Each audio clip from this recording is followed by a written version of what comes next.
Guys, welcome back to my channel. It's your girl Candidly Vee here, and I'm back with another video. So hey homeowners, I hope you're ready for some more education. Today we're talking about lenders. Let's get into it.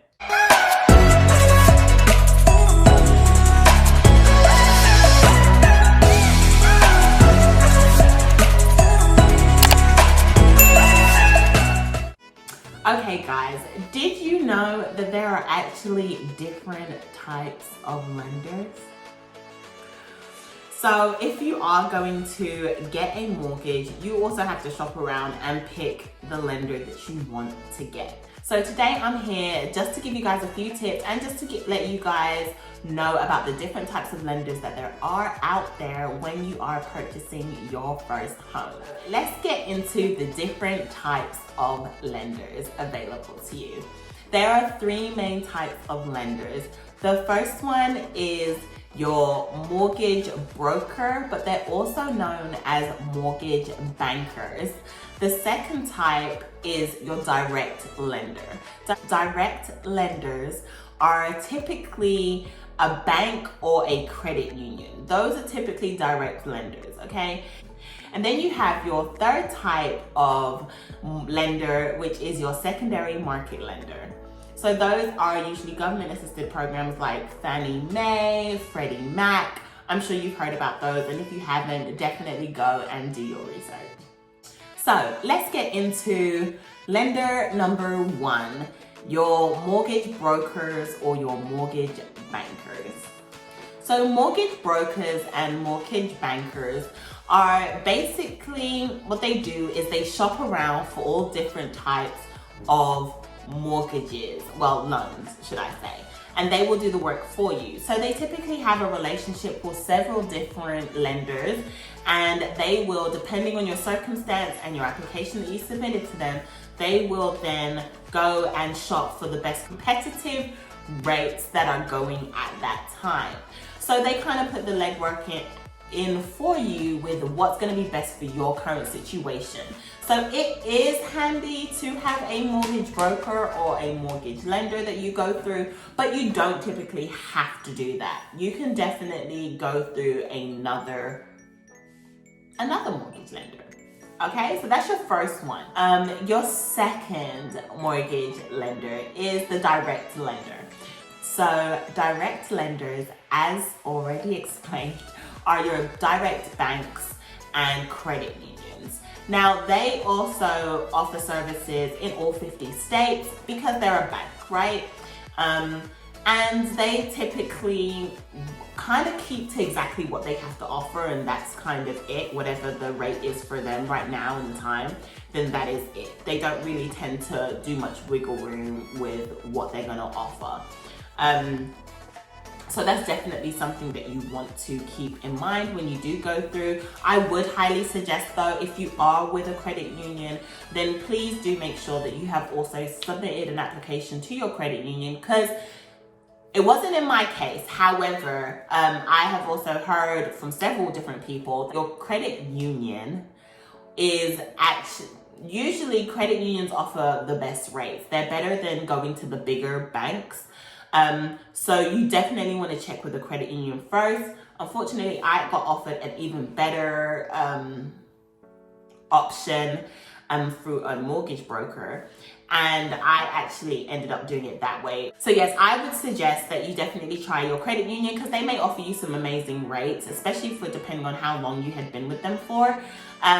So definitely make sure you put in an application there. However, don't be fooled, because sometimes their rates aren't the best, and that was definitely in my situation. So they weren't necessarily the best for me and my personal circumstance.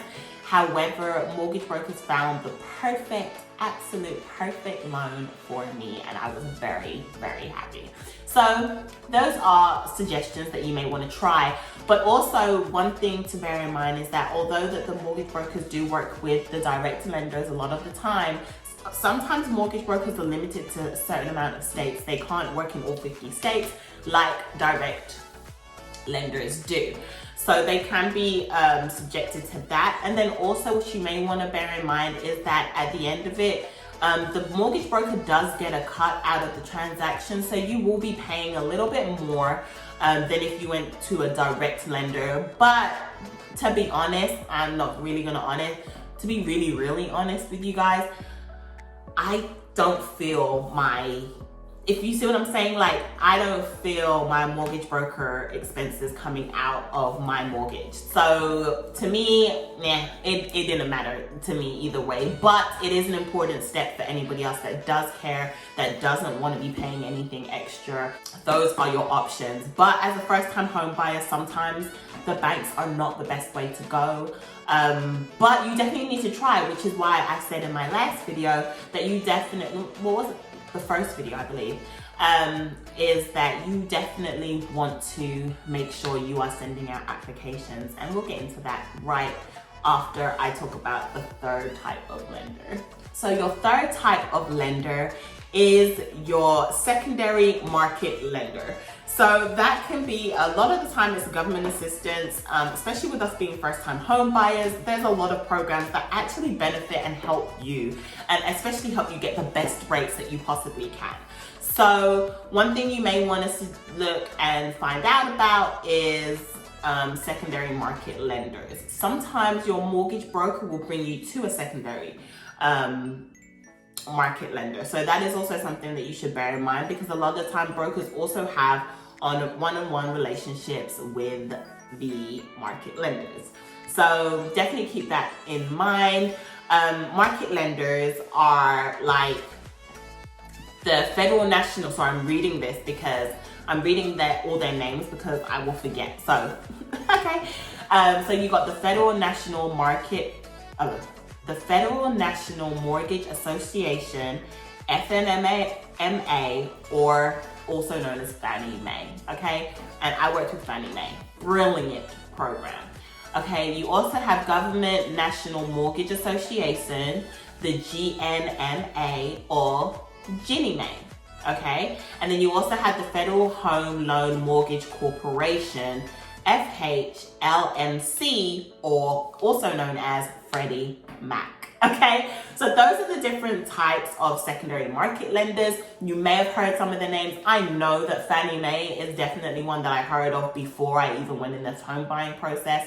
So you definitely want to make sure that you check them out as well and see what they have to offer and see the programs that they have. But most likely, depending on if you went with another type of lender, like a mortgage broker or something like that, they usually will push you in the right direction to what is best suited for you and your situation. So what they also do is, just so you know, is that the secondary market lenders also help money move and loans move from state to state. So they're kind of like that little third party that's in the middle helping situations. So remember how I said earlier that some mortgage brokers can't work in every single state like the direct lenders can. So the secondary market lender will then step in, and they kind of have that relationship where they can move those loans into states that maybe that mortgage broker can't necessarily work in. So they're kind of helping them out too, hand in hand, but that also in turn helps you out, and that you get the best loan for yourself. Okay, so now that we've covered the different types of lenders, I hope that you found that very useful. I just want to say one quick thing when you are shopping around for your lender, that you do several applications. I know that I mentioned it in my first video, but if you haven't watched the first video, make sure you do. I will definitely link it in a card on this video, probably somewhere. And make sure you go and check that out. But just in case you don't go and check it out, I want to make sure that I address it again in this video. You want to make sure that you have sent out several applications to your lenders within the first 3 days, 3 to 5 days. I think now they have 5 days before it affects your credit report. So what people tend to do is they try and apply as much as possible, or apply to everything, or as many as possible, and then you don't have to touch it again because they're running your credit at the exact same time. And now it's amazing because it's not taking from your credit as 10 million multiple runs, you know, it's not doing that. So it's not affecting your credit score, which is great. So you definitely want to make sure you do that. It's very important. Stick within the 5 days, guys. If you get it done in the first 3 days, I would definitely recommend that you do. I think I applied for like 6 different ones. It's definitely up to you, but at least the minimum you should be doing is 3. And the reason why I'm telling you this is because you definitely want to shop around with your lenders, because every lender has different criteria that you can meet, and different rates, different interest rates, okay? Everybody is different. So I had some offers and I was like, ugh, that's disgusting. No, I'm not doing that. And then I had some good offers and I was like, oh, okay, well, let me think about this, you know? And then I put which one was gonna work the best for me. So that's why I say it's very important that you shop around for your lenders. You know exactly what they're gonna give you, and you know what you're getting yourself in for. Because guys, this is potentially a 30-year investment that you are making. It is the biggest purchase of your life, so you want to make sure that you're making the right decision. So with that being said, I hope you found this video useful. Don't forget to leave any comments or questions down below. I will make sure that I will go back down and answer them as best to my knowledge as I can. I also want to put a quick disclaimer in. I am not an expert in this field, but I have been through the process, so I know what I'm talking about, and I know the experiences that I have had. And these are just some tips and tricks to help other first-time home buyers that have no clue where to start, have no idea what they're about to get themselves in for. And hopefully you find these videos useful and helpful, that it will get you and help you to have a smoother transition, so you understand the process and you know what you're getting yourself in for. Okay guys, I love you. If you're new here, welcome to the family. I hope you decide to join me. Click on that red button and subscribe to the Candidly Vee family and become a part of the Vee Squad. I would love to have you. This is a new series that I'm doing, a first time home buyer series. So I'm just trying to help y'all out, okay? And I wanna make sure that you are subscribed with the bell on, so that you do not miss an upload or another update in this home buying series. Also, if you haven't already, thumbs up this live for your girl. Guys, interaction really helps. I really appreciate every single one of you guys. Thank you for staying beautiful. I love you all, and I'll see you guys on the next video. Bye guys.